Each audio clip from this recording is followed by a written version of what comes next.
Es un hecho matemático, un hecho científico absoluto, que en las calles de la ciudad de Campeche, justo en este instante, hay al menos 2 personas caminando que tienen exactamente la misma cantidad de cabellos en la cabeza.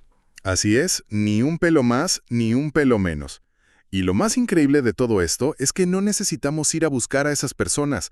O sea, no necesitamos contarles el cabello con unas pinzas para saber que esto es una verdad irrefutable. Suena a magia, ¿no?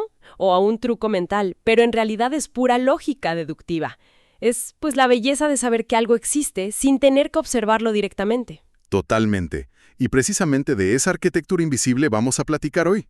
Bienvenidos a una nueva exploración a fondo. Un gusto estar aquí de nuevo. Hoy nos sumergimos en el mundo del análisis combinatorio. Y bueno, estamos utilizando como base un texto universitario fascinante de la Universidad Abierta y a Distancia de México, la UADM.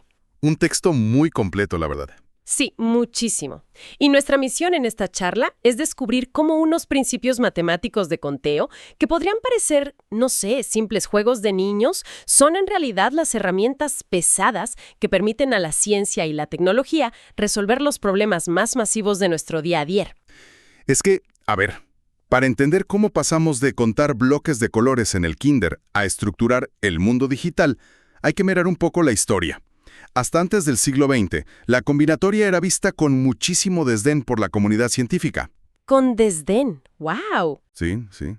Los matemáticos serios, entre comillas, estaban obsesionados con lo continuo. O sea, el cálculo, la física, la astronomía. Para ellos, contar combinaciones era considerado ocio. ¡Qué locura! Lo veían como una simple recreación matemática, como trucos para resolver acertijos en los salones de la nobleza o tácticas para ganar en los juegos de azar. Pues resulta súper irónico que pensaran eso, sobre todo cuando repasamos la historia que viene en nuestras fuentes. Ajá, claro. Porque, o sea, el texto menciona que los pensadores chinos ya registraban permutaciones en el año 1100 antes de nuestra era, y Euclides ya trabajaba con coeficientes binomiales en el año 300 antes de nuestra era. Así es. Un simple truco de salón. No, para nada. Y lo fascinante aquí es que todo ese desdén cambió radicalmente, y casi de la noche a la mañana. ¿Por qué? Por un solo invento, la computadora. Durante siglos, el gran problema de la combinatoria era puramente físico. Si querías resolver un problema logístico real, la cantidad de combinaciones crecía tan rápido que una vida humana no alcanzaba para hacer las sumas y multiplicaciones a mano. Claro, te morías antes de terminar el cálculo. Exactamente, la teoría era brillante, pero inaplicable a gran escala. Sin embargo, con la invención de las máquinas de cómputo, pues el hardware por fin alcanzó a la teoría. La combinatoria pasó de ser el patico feo de las matemáticas a convertirse en el motor absoluto de las ciencias de la computación. Bien, vamos a desmenuzar esto. Si la combinatoria es tan increíblemente poderosa para la tecnología moderna, ¿cuáles son los ladrillos fundamentales con los que se construye todo este edificio? Pues mira, la investigación lo reduce a 2 reglas universales de conteo. Suenan sencillas, pero esconden una lógica súper profunda. Son la regla de la suma y la regla del producto. A ver, explícanos un poco de eso. Ambas representan cómo tomamos decisiones, tanto los humanos como los algoritmos. La regla de la suma aplica para opciones que son mutuamente excluyentes. O sea, o es una o es otra. Exacto, cuando puedes elegir un camino A o un camino B, pero es imposible tomar ambos al mismo tiempo. En ese caso, las opciones simplemente se suman. Tiene sentido. En cambio, la regla del producto entra en juego cuando hablamos de tareas secuenciales.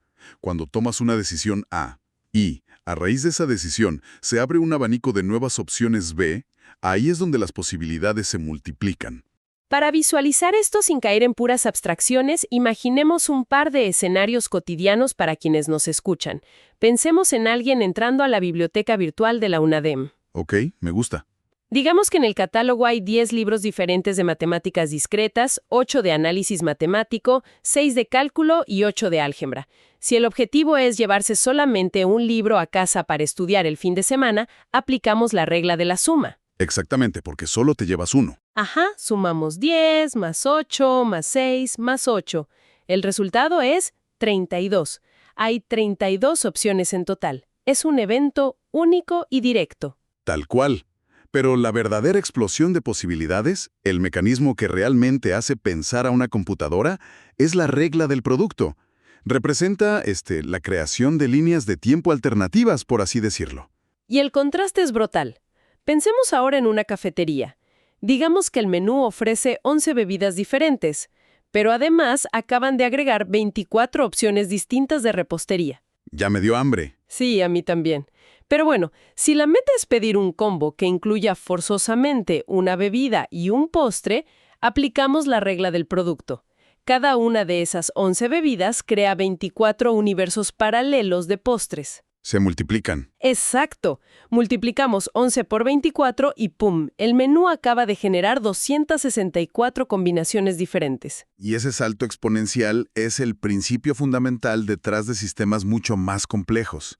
Si escalamos esta multiplicación al mundo real, vemos cómo se administra el caos. Imagina las placas de los automóviles en la Ciudad de México. Ah, claro, las de 3 números y 3 letras. Esas meras. El formato tradicional utiliza eso. Aplicando esta misma regla del producto y permitiendo que los caracteres se repitan, tenemos 10 opciones para el primer dígito, 10 para el segundo y 10 para el tercero. O sea, 10 por 10 por 10. Exacto, 1000 combinaciones solo en números. Luego, 26 opciones para cada una de las 3 letras. Al multiplicar todo eso, nos damos cuenta de que con solo 6 pequeños espacios de metal, la ciudad tiene la capacidad de emitir más de 17 millones de placas vehiculares diferentes. ¡Wow! Es la forma en que logramos etiquetar realidades masivas con recursos mínimos. Y me imagino que en la informática la arquitectura es idéntica. Totalmente idéntica. El código binario funciona bajo la regla del producto, pero sus letras y números son únicamente ceros y unos. Cada bit es una decisión con 2 caminos. O es 0 o es 1. Ajá. En una memoria antigua de solo 4 bits, se multiplica 2 por 2 por 2 por 2. Son 16 direcciones de memoria posibles. Pero si damos el salto a un procesador moderno de 64 bits, estamos multiplicando el número 2 por sí mismo 64 veces. Híjole, eso debe ser un número inmenso. Es un número monstruoso, de más de 18 trillones de combinaciones. Y eso es lo que permite a nuestros teléfonos móviles direccionar gigabytes de memoria sin confundir un solo dato. Queda clarísimo que multiplicar es una herramienta potentísima para manejar lo finito, ya sean postres, millones de placas de autos o trillones de direcciones en un chip. Pero todo eso tiene un límite. Sí, eventualmente se acaba. Exacto, pero en las matemáticas puras y en el diseño de algoritmos, muchas veces se necesita probar que una regla va a funcionar para siempre, para una cantidad infinita de números. Y obviamente, ni la computadora más potente del mundo puede sentarse a multiplicar hasta el infinito para comprobarlo. Y si conectamos esto con el panorama general, llegamos a una de las herramientas lógicas más elegantes que existen, el principio de inducción matemática. A ver, cuéntanos de eso. Cuando es físicamente imposible contar uno por uno hasta llegar al infinito, se utiliza la lógica para garantizar propiedades universales. Funciona en 3 pasos fundamentales. Ok, paso 1. Primero, pruebas que la regla funciona para el caso base, el inicio absoluto, que suele ser el número 1. Segundo, asumes temporalmente que la regla funciona para un caso cualquiera en el medio de la nada, al que llamamos K. A esto se le llama hipótesis. Ajá. ¿Y el tercero? Y tercero, utilizando esa misma hipótesis, demuestras mediante álgebra que la regla forzosamente debe funcionar para el sucesor inmediato, o sea, para K más 1. Aquí es donde se pone realmente interesante, porque esto me recuerda al clásico efecto dominó. Es la metáfora perfecta. A ver, desarrolla eso. Sí, o sea, si vemos una fila infinita de fichas de dominó y necesitamos tener la certeza de que todas van a caer, pues no hace falta caminar infinitos kilómetros empujando cada ficha con la mano. Sería absurdo. Totalmente ineficiente. Solo necesitamos garantizar 2 cosas. Primero, que empujamos y tiramos la primera ficha de la fila. Y segundo, que la distancia entre cualquier ficha y la que le sigue es lo suficientemente corta para que al caer una, inevitablemente golpee a la otra. Exacto. El paso de K a K más 1. Así es. Si probamos esas 2 condiciones, hemos domesticado al infinito. Todas van a caer. Es una excelente forma de visualizarlo. Las matemáticas no necesitan fuerza bruta, necesitan rigor lógico. El texto nos proporciona un ejemplo matemático de esto. Demuestra, mediante inducción, que si tomamos el número 5, lo elevamos a cualquier número natural, y le restamos 1, el resultado siempre será un múltiplo de 4. Ok, vamos a hacer la prueba mental. Va, si el número es 1, 5 a la 1 es 5, menos 1 es 4. Cae la primera ficha. Luego se usa la inducción para el paso k más 1 y la estructura algebraica se sostiene para siempre. Pero a ver, aquí quiero hacer una pausa y cuestionar algo importante.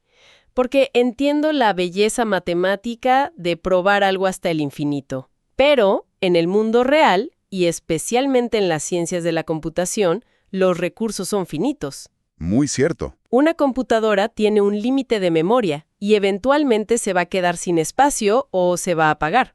Entonces digo, ¿para qué nos desgastamos demostrando que algo funciona hasta el infinito si el hardware nunca va a llegar ahí de todos modos? Ah, esa es una distinción crucial entre el contenedor y el contenido. Es cierto que el hardware es finito y eventualmente fallará o se quedará sin memoria, pero el algoritmo que corre dentro de ese hardware no puede tener defectos lógicos. O sea, la falla no puede ser de diseño. Exacto. Si un algoritmo de encriptación o de navegación falla en el paso 1.000.000, no porque se acabó la memoria, sino porque la fórmula colapsó lógicamente, entonces tenemos un error catastrófico, un bug crítico. Claro, el programa se rompe por dentro. Así es. La inducción matemática nos da la garantía absoluta de que la lógica de nuestro código es irrompible a cualquier escala. Nos asegura que el límite siempre será la máquina, nunca la matemática. ¡Qué gran respuesta! Es separar la física del hardware de la pureza del algoritmo. Y hablando de pureza deductiva, esto nos regresa directamente a la paradoja con la que abrimos esta charla. Ah, el famoso asunto del cabello en Campeche. ¿Sí? Espera, porque en las fuentes dice que podemos afirmar como un hecho científico que en la ciudad de Campeche existen con total seguridad 2 personas que tienen exactamente la misma cantidad de cabellos. O sea, ¿cómo podemos saber eso sin ir a contarle los pelos a toda la población? Esto plantea una pregunta importante sobre cómo procesamos la información. Dirichlet, un matemático del siglo XIX, formalizó una idea que suena a mero sentido común. Se llama el principio de cajas, o principio del palomar. Suena interesante. ¿Qué dice el principio? Dice que si tienes una cantidad de objetos, digamos n más 1 objetos, pero solamente tienes n cajas para guardarlos, es una garantía ineludible que al menos una caja terminará con 2 o más objetos adentro. ¿Es como el juego de las sillas? Ándale, muy parecido. Si repartes 3 pelotas en 2 cajas, pues alguna caja forzosamente tendrá 2 pelotas. Si reúnes a 13 personas en una habitación, es matemáticamente seguro que al menos 2 nacieron en el mismo mes, porque solo hay 12 meses. Hasta ahí suena súper anecdótico. Pero el salto a la biología y la demografía es donde la mente hace cortocircuito de la mejor manera. Para resolver el enigma de Campeche, solo tenemos que definir claramente cuáles son nuestras cajas y cuáles son nuestros objetos. Exacto. Y el razonamiento funciona así. Nuestras cajas van a representar todas las posibles cantidades de cabello que puede tener un ser humano. ¿Ok? ¿Y cuántos cabellos son esos? La biología nos dice que una cabeza humana promedio tiene alrededor de 100.000 folículos, y el límite máximo, incluso en la persona con el cabello más denso del mundo, no supera los 150.000 cabellos. Va. Por lo tanto, imaginamos 150.000 cajas virtuales. La caja 0 es para alguien sin un solo cabello. La caja 1 para quien tiene un solo pelo. Y así sucesivamente hasta la caja 150.000. Ya tenemos las cajas. Y los objetos, naturalmente, son los habitantes. Así es. La ciudad de Campeche tiene una población que ronda los 300.000 habitantes. Entonces, si comenzamos a asignar a cada habitante a la caja que corresponde exactamente a su número de cabellos, nos damos cuenta de un problema logístico. Faltan cajas. Totalmente. Hay 300.000 personas, pero solo 150.000 cajas. Las cajas se van a agotar a la mitad del proceso. Esto obliga a la realidad matemática a meter a más de una persona en la misma caja. ¡Guau! Y al hacerlo, se confirma como un hecho científico innegable que al menos 2 habitantes tienen la cantidad idéntica de cabello. aunque jamás lleguemos a conocer sus nombres. Es brillante. Y lo más increíble es que este principio no solo sirve para datos curiosos o de trivia, es fundamental en la informática actual para entender cosas como las colisiones hash. Uy, un dolor de cabeza para los programadores. Sí, cuando comprimimos archivos enormes o guardamos contraseñas en bases de datos, estamos metiendo datos masivos, que serían nuestros objetos, en espacios de memoria más pequeños, las cajas. Y chocan. Exacto. El principio de Dirichlet le advierte a los ingenieros que, forzosamente, dos archivos diferentes podrían generar la misma huella digital y tienen que diseñar sistemas para prevenir que la base de datos colapse cuando eso ocurra. Es una ley inquebrantable de la naturaleza de los datos. Y fíjate en el recorrido que hemos hecho. Ya demostramos cómo deducir que una situación existe, como la colisión de los cabellos. Pero la combinatoria no se queda ahí. ¿Qué más hace? También nos proporciona las herramientas para calcular exactamente cuántas formas existen de ordenar el mundo. Y aquí es donde debemos advertir que los números dejan de ser amigables y comienzan a crecer a un ritmo francamente aterrador. Aterrador es el adjetivo perfecto. Y para entender este crecimiento, entramos al terreno de las permutaciones, que es la rama encargada de calcular de cuántas formas se pueden ordenar elementos en una secuencia donde el orden importa y no se permite repetir elementos. Y ahí es donde entra el famoso factorial. Así es. Para calcular esto se utiliza el concepto de factorial de un número, que se escribe con un signo de exclamación. El ejemplo clásico es imaginar a 4 personas que llegan a una sala de cine y encuentran 4 butacas vacías juntas en una fila. ¿De cuántas formas distintas pueden sentarse? Es un escenario clásico de decisiones en cadena que se van reduciendo. Tal cual. La primera persona en llegar mira la fila y tiene 4 opciones disponibles. Toma un asiento. Cuando llega la segunda persona, la butaca anterior ya está ocupada, así que solo le quedan 3 opciones. Ajá, y a la tercera 2. Exacto. A la tercera le quedan 2. Y la última persona no tiene otra alternativa más que sentarse en el único lugar que sobra. Para conocer el total de combinaciones, la regla nos dice que hay que multiplicar las opciones.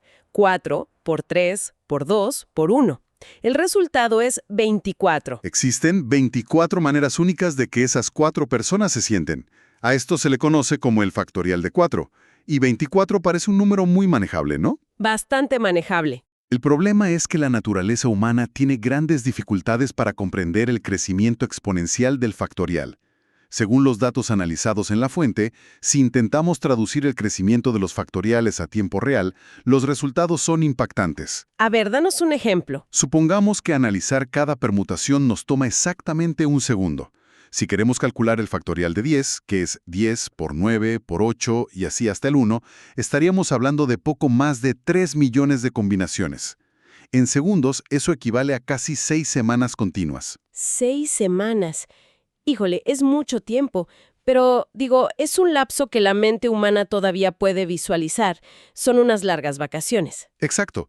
Pero, ¿qué ocurre si simplemente añadimos 3 personas más a esa fila del cine? O sea, calcular el factorial de 13. Así es. Solo son 3 elementos adicionales. Sin embargo, al multiplicar esos factores extra, el número explota con tal violencia que si seguimos midiendo cada combinación como un segundo, el tiempo necesario para procesar el factorial de 13 supera por mucho la duración de un siglo entero. ¡Qué locura! Pasamos de 6 semanas a más de 100 años con solo añadir 3 sillas más al problema. Sí, la curva se va al cielo. Entonces, ¿qué significa todo esto para nosotros? Pues significa que esta explosión combinatoria, este crecimiento desmedido, es en realidad el escudo protector de nuestra civilización digital. Este caos matemático es la base de la criptografía moderna. Absolutamente. Históricamente fue precisamente el cálculo de permutaciones masivas lo que permitió crear y eventualmente descifrar la máquina Enigma durante la Segunda Guerra Mundial. Claro, el código cambiaba todos los días, generando billones de configuraciones posibles. Y hoy en día, el principio es exactamente el mismo para la ciberseguridad. Por eso cuando un sistema bancario o un correo electrónico nos exige crear una contraseña que incluya letras mayúsculas, minúsculas, números y símbolos extraños, lo que están haciendo es obligarnos a añadir sillas a nuestra fila del cine. Están aumentando el tamaño del cálculo factorial. Exacto. De esta manera, si un hacker intenta utilizar un programa de fuerza bruta para probar todas las combinaciones posibles una por una, el sistema confía en que al atacante le tomará cientos o miles de siglos adivinarla. Nuestros datos están protegidos por la inmensidad infranqueable de los números factoriales. La seguridad reside en ahogar a la amenaza en un océano de posibilidades. Pero ojo, la disciplina combinatoria no se trata solo de números grandes. También es el arte de la precisión y los matices. ¿A qué te refieres? Porque los cálculos cambian drásticamente cuando cambiamos las reglas del juego. ¿Qué sucede, por ejemplo, si en lugar de tener una fila recta de butacas de cine, invitamos a esas personas a sentarse alrededor de una mesa circular para cenar? O sea, la perspectiva visual altera la matemática. Así es. Si sentamos a 6 personas en una mesa redonda, ya no podemos simplemente calcular el factorial de 6, que nos daría 720 combinaciones. ¿Por qué no? Siguen siendo 6 personas y 6 lugares. Sí, pero el problema con un círculo es que carece de un punto de inicio y de un final absoluto. Si las 6 personas se levantan y se mueven una silla hacia la derecha, la relación espacial entre ellos, o sea, quién está a la izquierda y quién a la derecha, no ha cambiado en absoluto. Es la misma configuración, solo que rotada. Ah, ya entiendo. Es como girar un volante. Exactamente. Para que la matemática sea precisa, debemos tomar ese factorial inmenso y dividirlo entre 6 para purgar esas rotaciones redundantes. Al hacerlo, el número real de configuraciones se desploma a solamente 120 formas distintas. Es fascinante ver cómo la topología del problema altera la aritmética. Pero hay otro matiz aún más complejo que debemos mencionar, que es el problema de los elementos indistinguibles. Uy, ese es clave. ¿Qué ocurre cuando queremos calcular las permutaciones de elementos que son visualmente idénticos? Si tomamos una palabra como laboratorio y queremos saber de cuántas formas distintas se pueden organizar sus letras, la lógica inicial nos diría que, al tener 11 letras, el cálculo es el factorial de 11. Lo cual arrojaría casi 40 millones de combinaciones. Ajá, pero sería un error catastrófico asumir ese número, porque las letras en laboratorio no son únicas. La letra O se repite 3 veces.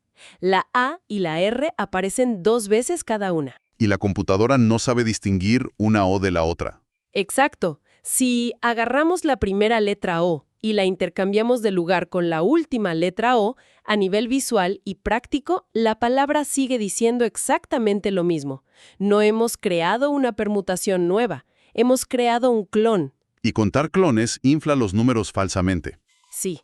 Para no caer en esa trampa, la regla matemática nos exige tomar ese masivo factorial de 11 y dividirlo. Se divide entre el factorial de 3 por las vocales O y entre los factoriales de 2 por las A y las R. Esta coreografía de divisiones purga el sistema de clones. Es un filtro brutal. Al final, esos 40 millones originales se reducen a 1.663.200 permutaciones reales y únicas. Es un ajuste severo pero indispensable. Y este nivel de precisión es vital cuando se programan secuencias genéticas o cadenas de polímeros en la química, donde ciertos átomos o nucleótidos son literalmente indistinguibles entre sí.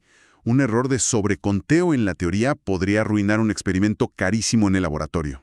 Ha sido un recorrido mental verdaderamente intenso. Para hacer una recapitulación de nuestra exploración, pues hoy hemos desmontado por completo el mito de que contar es algo trivial. Pasamos de entender a la combinatoria como un antiguo entretenimiento de reyes a verla como la arquitectura misma del procesamiento binario. Así es. Analizamos cómo se puede conquistar la infinitud mediante la precisión de la inducción matemática y nos maravillamos con la magia del principio de Dirichlet, comprobando que podemos conocer verdades profundas de una población sin necesidad de medirla empíricamente. Todo culminando en el escudo protector de los factoriales. Es un conjunto de herramientas asombroso. Y para cerrar, me gustaría dejar sobre la mesa una última reflexión provocadora que se asoma en las fuentes que estudiamos hoy. Adelante. A lo largo de esta charla hemos explorado dos de las grandes ramas de esta disciplina. Los problemas de existencia, como la paradoja de los cabellos en Campeche, y los problemas de conteo, como el cálculo de contraseñas. Sí. Pero existe una tercera vertiente que representa la frontera moderna de la matemática aplicada: los problemas de optimización. Órale, ¿y hacia dónde nos lleva la optimización? Nos lleva al límite de la supervivencia tecnológica. Porque, a ver, pensemos en el mundo actual. Cuando la cantidad de combinaciones posibles para diseñar la ruta de un camión de entregas, o para programar el horario de miles de vuelos comerciales, o para mapear el plegamiento de una proteína en la investigación contra el cáncer, supera los segundos que han existido desde el inicio del universo. ¿Es inabarcable? Exacto. De nada sirve saber contar cuántas opciones hay. Saber que un problema tiene trillones de caminos posibles no resuelve la crisis.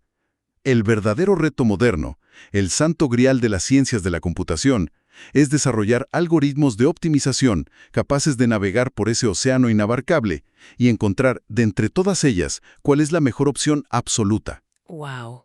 En ese territorio de eficiencia extrema, la matemática deja de ser solo cálculos. Se convierte en el arte de encontrar la perfección dentro del caos. Qué manera tan reveladora de cerrar la perspectiva. Estoy segura de que para quienes nos escuchan, la próxima vez que alguien les enseñe a contar diciendo 1, 2, 3, valdría la pena recordar que lo que realmente están haciendo es encender la chispa del motor que hace girar a todo el mundo digital y científico moderno. Así es, no es juego de niños. Queda abierta la invitación para nuestra audiencia de volver a mirar las matemáticas de nuestro día a día con nuevos ojos. Esa arquitectura invisible siempre ha estado ahí, solo hacía falta saber cómo contarla. Gracias por acompañarnos y hasta la próxima exploración a fondo.